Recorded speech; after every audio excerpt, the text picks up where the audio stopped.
Good morning. पिछली कालांश में आपने देखा था वैल्यूएशन ऑफ गुडविल।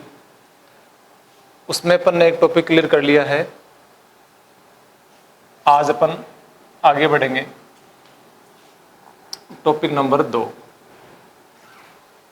पहले आपने पढ़ा था ख्याति का मूल्यांकन औसत लाभ के आधार पर, और फिर पढ़ा था अपन ने अधिलाभ के आधार पर। आज अपन पढ़ेंगे पूंजीकरण विधि।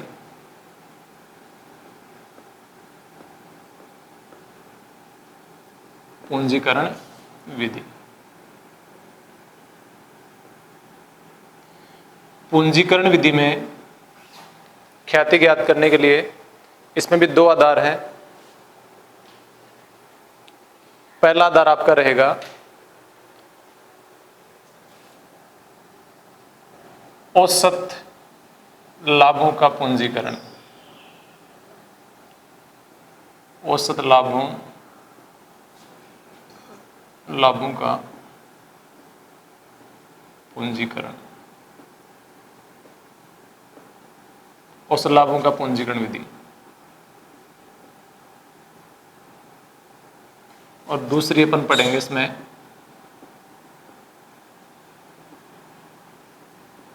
अधिलाभों का पूंजीकरण विधि। अधिलाभों का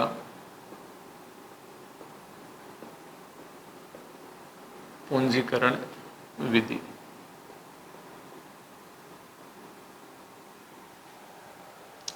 औसत लाभों का पूंजीकरण विधि है। इसकी गणना करने के लिए औसत लाभों का पूंजीकरण है क्या? औसत लाभ विधि तो आप पिछली कालांश में आपने समझ लिया था। पिछले टॉपिक में आपने देखा था कि औसत लाभ 2 थे, सरल औसत लाभ और फिर भारित औसत लाभ। उसके बाद अधिलाभ से भी आपने निकाल लिया था वर्षों की क्रय विधि में। अब पूंजीकरण विधि में औसत लाभों का पूंजीकरण है, तो औसत लाभों का पूंजीकरण ज्ञात करने के लिए इसका एक सूत्र है। सबसे पहले अपने को निकालना पड़ेगा औसत लाभों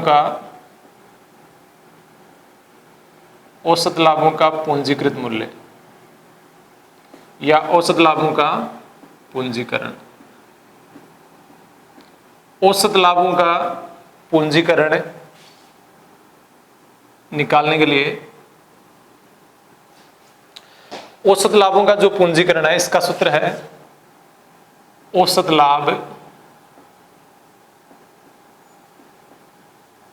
लाभ गुणा 100 बट्टा सामान्य प्रत्याय दर। सामान्य प्रत्याय दर।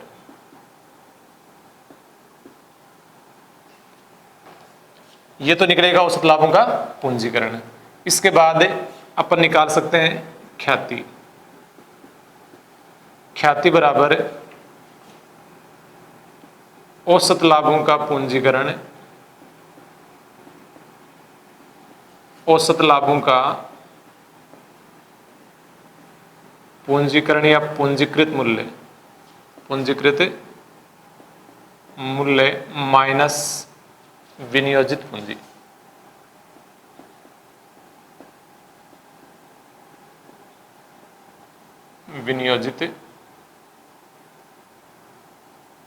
विनियोजित पूंजी।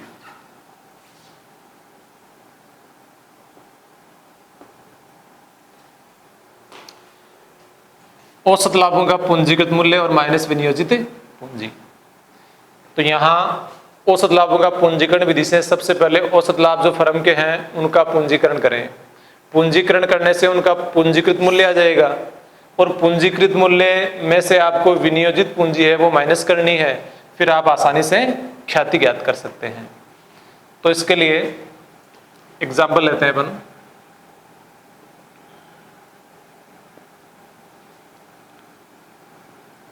फर्म के पिछले 5 वर्षों का, फर्म के पिछले 5 वर्षों का औसत लाभ, औसत लाभ 25,000 रुपये, औसत लाभ 25,000 रुपये।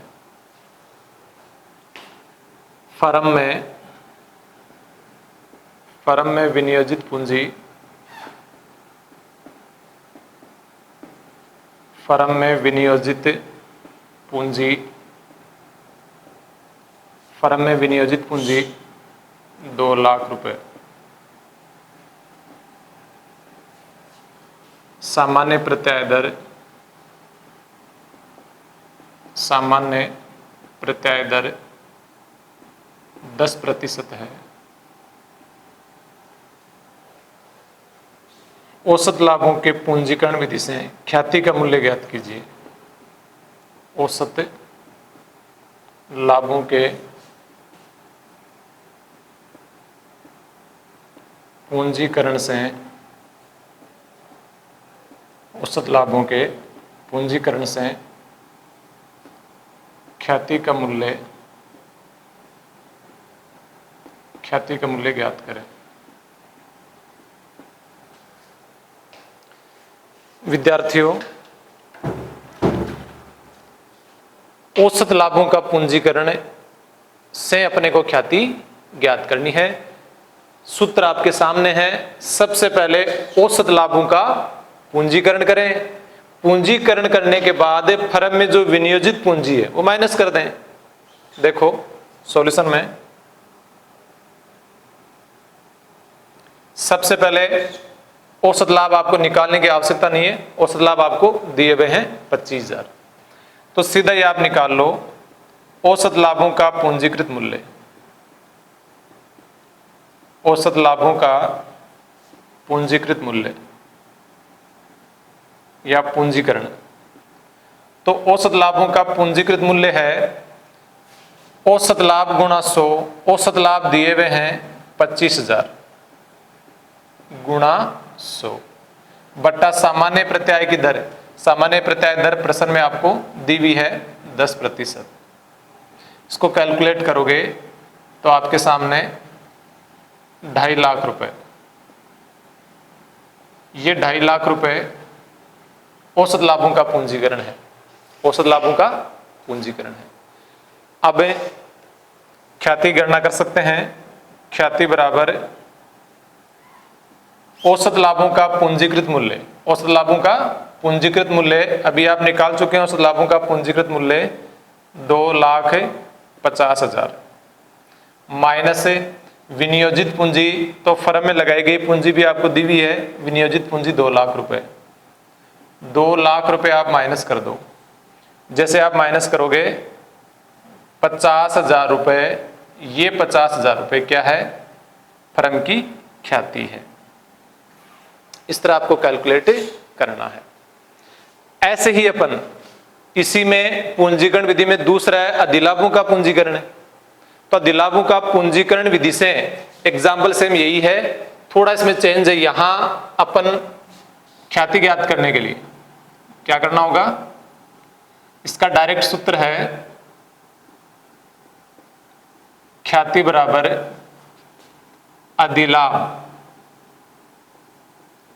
ख्याति बराबर अधिलाभ इंटू 100 बट्टा सामान्य प्रत्याय दर।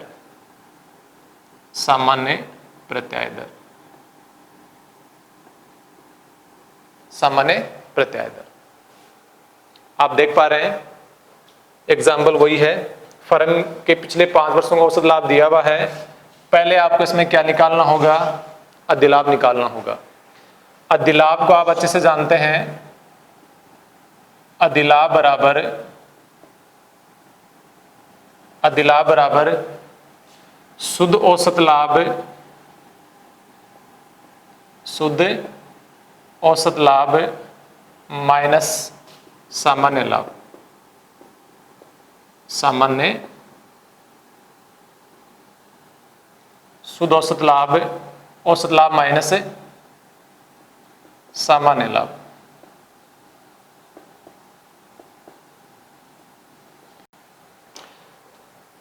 अधिलाभ, औसत लाभ तो फर्म में आपको दिया हुआ है 25,000, सामान्य लाभ आपको दिया हुआ नहीं है, तो पहले आप सामान्य लाभ पता कर लें।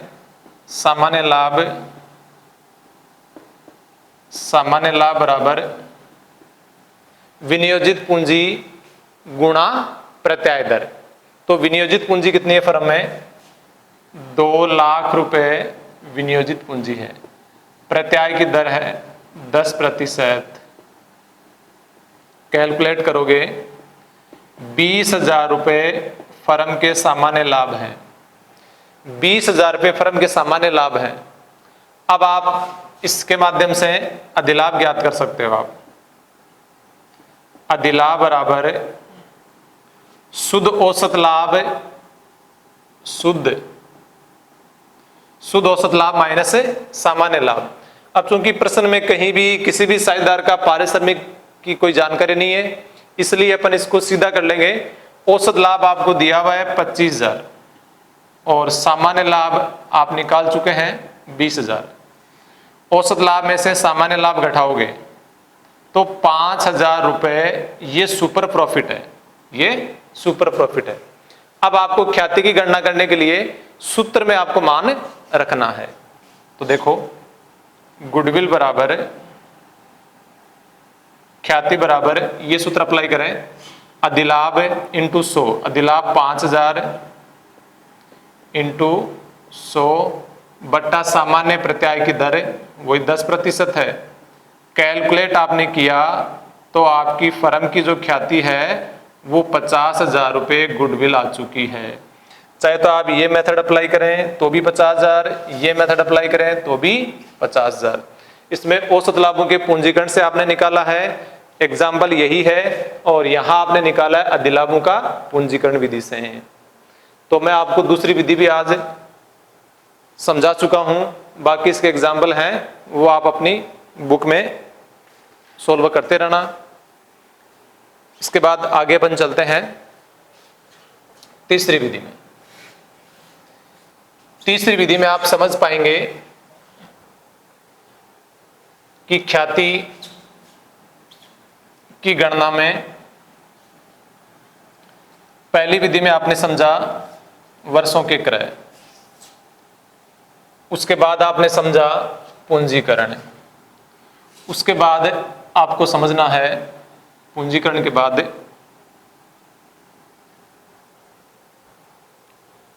छिपी हुई ख्याति। अब अपन समझेंगे हिडन गुडविल, छिपी हुई ख्याति। छिपी हुई ख्याति, अब छिपी हुई ख्याति गणना कैसे करेंगे वो देखें। तीसरी विधि में इसे बोलते हैं गुप्त ख्याति।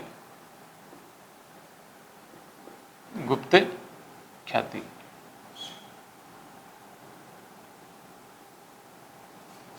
गुप्त ख्याति किसे कहते हैं? जब भी कोई साझेदार फर्म में प्रवेश करता है, फर्म में प्रवेश करता है तो वह अपनी पूंजी लेके आता है और ख्याति के बारे में कोई सूचना नहीं होती है, तो अपन उसके लाभ के हिस्से और उसके द्वारा लाई गई पूंजी के आधार पर फर्म की कुल पूंजी का पता कर लेंगे। जब फर्म की कुल पूंजी आ जाएगी तो अपन सूत्र के द्वारा गुप्त ख्याति की गणना कर सकते हैं। अब वो सूत्र क्या है वो देखें। गुप्त ख्याति के द्वारा अपन ख्याति की गणना करेंगे तो ख्याति बराबर, इसका सूत्र बन जाएगा फर्म की कुल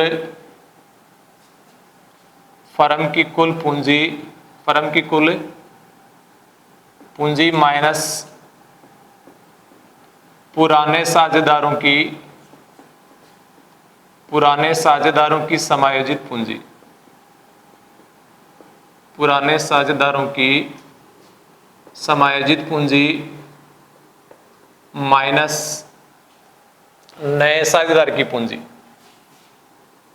नए साझेदार की पूंजी,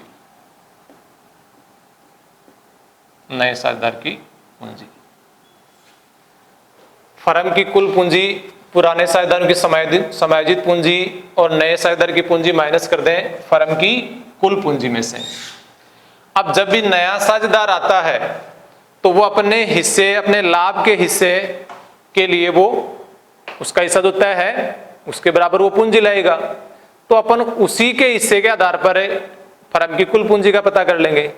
और जब फर्म की कुल पूंजी आ जाएगी तो पुराने साझेदार की समायोजित पूंजी और नए साझेदार की पूंजी माइनस कर दें।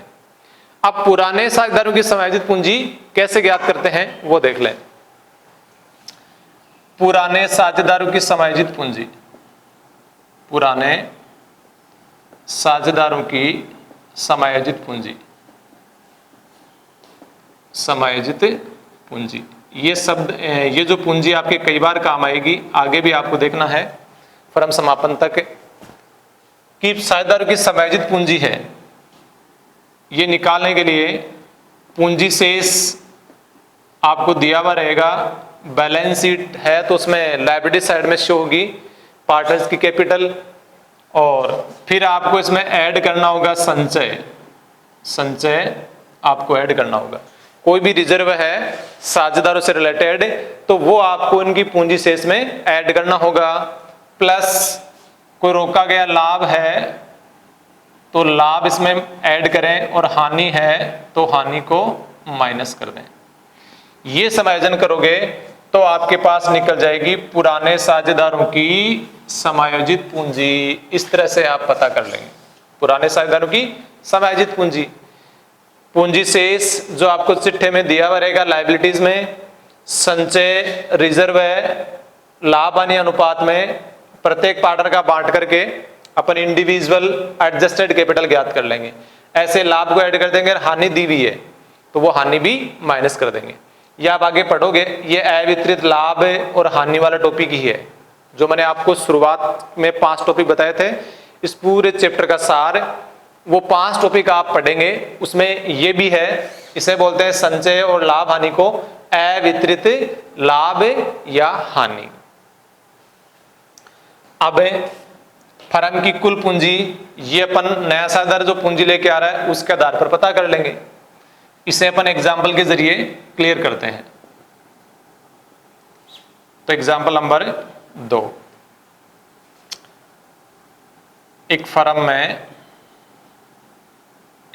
में राम व श्याम 2:1 में साझेदार हैं, 2:1 में साझेदार हैं।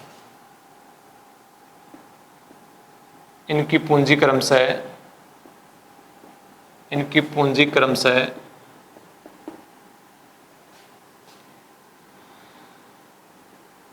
45,000, इनकी पूंजी क्रमशः 45,000 व 30,000 रुपये है। 45,000 रुपये व 30,000 रुपये है।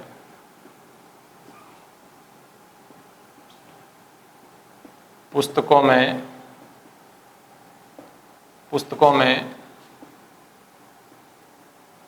सामान्य संचय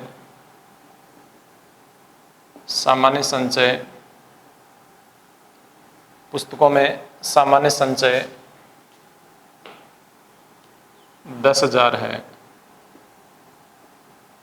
पुस्तकों में सामान्य संचय 9,000 है। पुस्तकों में सामान्य संचय 9,000 है।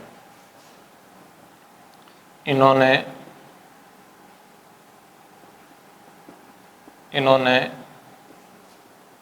साझेदार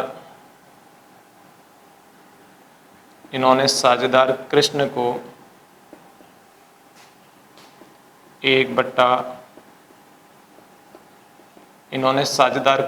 1/5 हिस्से के लिए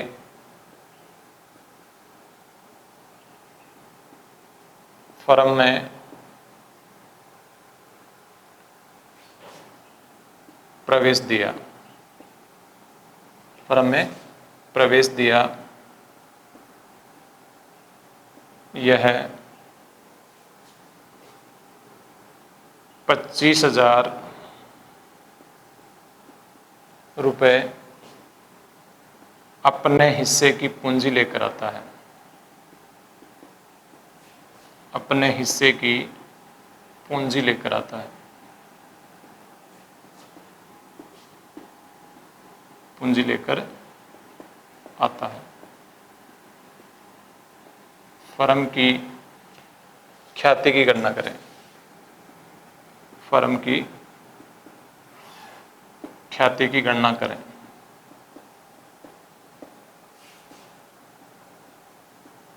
आप देख पा रहे हैं एग्जाम्पल, अच्छे से रीड कर लें। एक फर्म में दो पार्टनर है, राम और श्याम। ये लाभ हानि को 2:1 में बांटते हैं।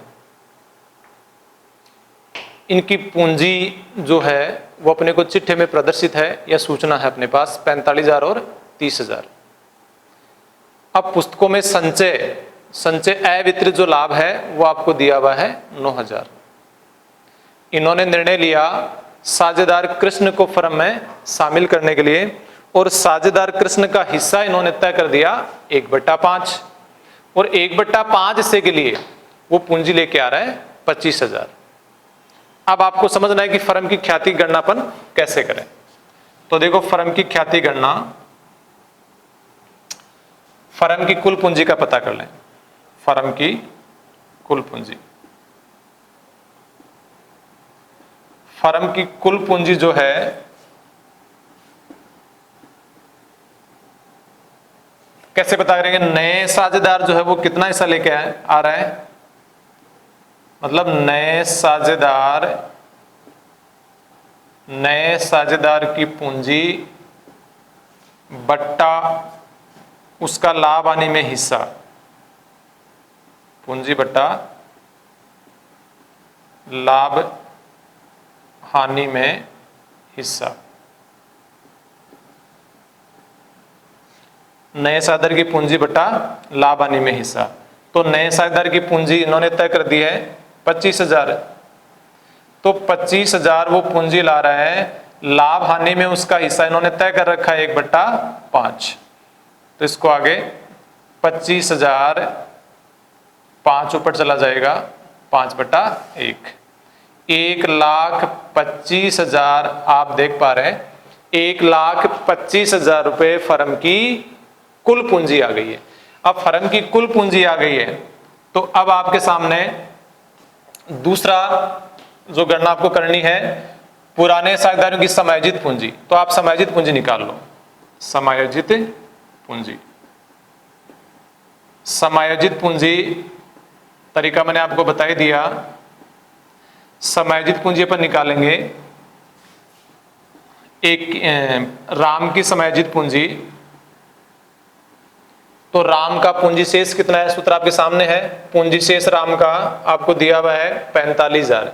राम की पूंजी है 45, तो 45,000 तो ये आ गए, प्लस संचय लाभ हानि, इन तीनों में से आपको केवल संचय दिया हुआ है। पुस्तकों में जो सामान्य संचय है वो आपको दिया हुआ है 9,000।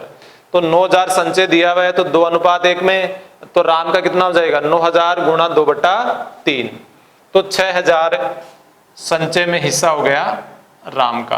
तो इसलिए राम की जो समायोजित पूंजी है वो आ चुकी है 51,000। ऐसे ही आप निकाल लो श्याम की।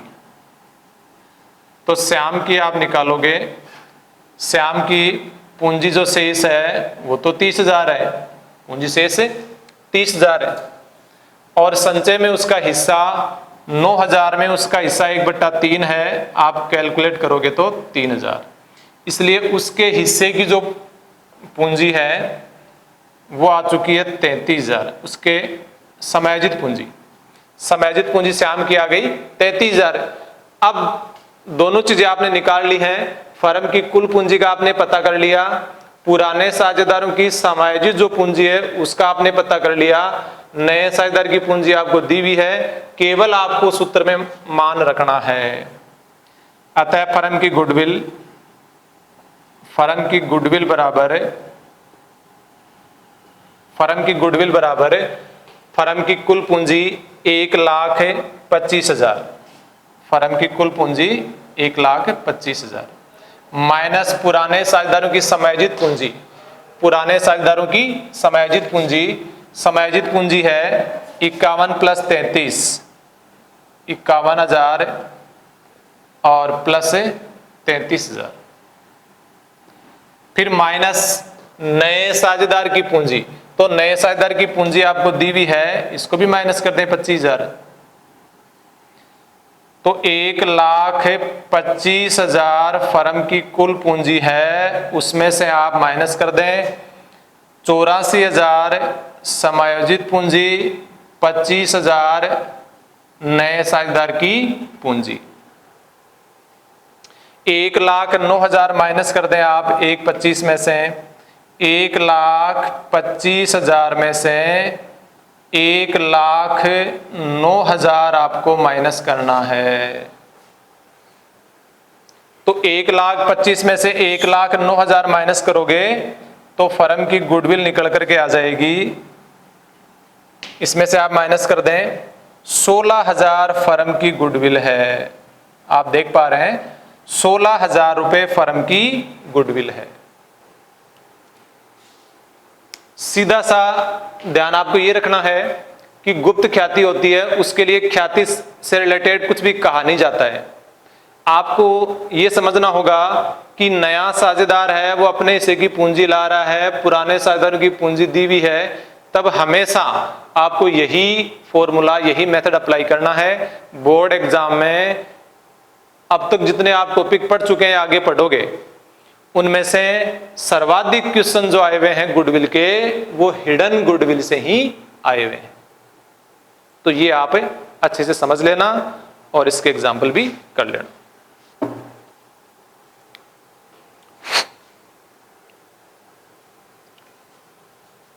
इसके बाद आगे बढ़ते हैं अपन।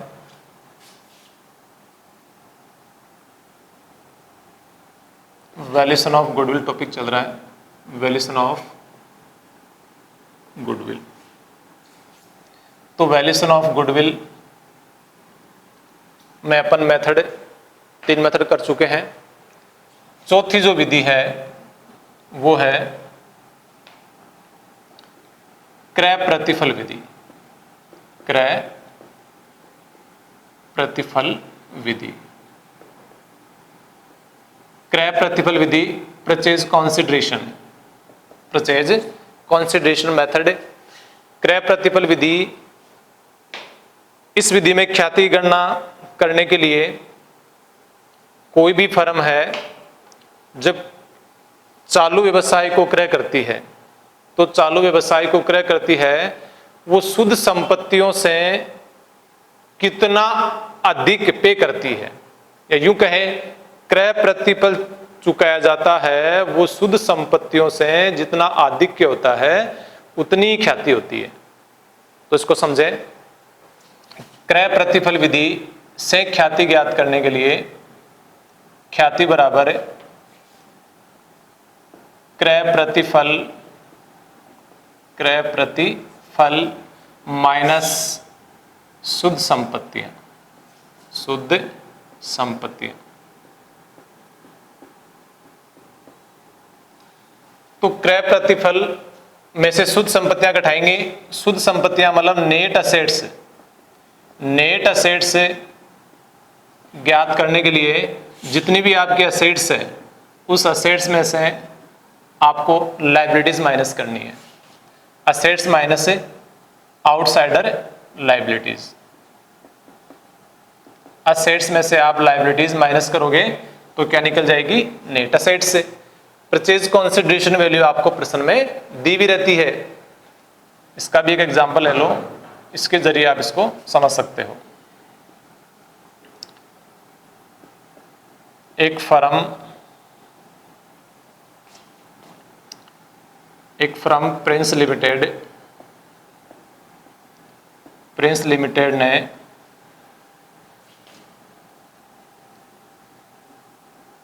चालू व्यवसाय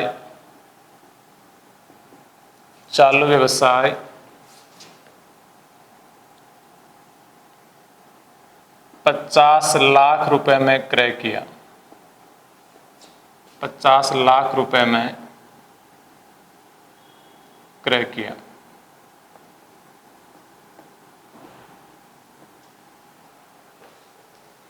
₹50 लाख में क्रय किया। फर्म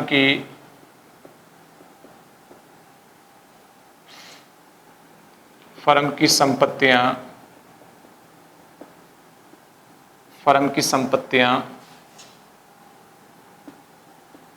52 लाख रुपए, संपत्तियां 52 लाख रुपए व दायित्व 7 लाख रुपए।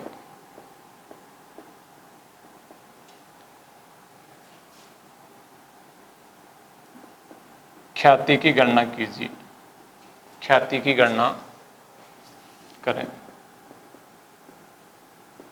ख्याति की गणना करें। आप देख पा रहे हैं एक फर्म प्रिंस लिमिटेड ने चालू व्यवसाय कोई अन्य फर्म उसको क्रय कर लिया है 50 लाख रुपए में। फर्म की संपत्तियां हैं वो आपको दी हुई हैं 52 लाख रुपए और दायित्व 7 लाख रुपए जिस व्यापार को क्रय किया है। अब आपको ख्याति गणना करनी है।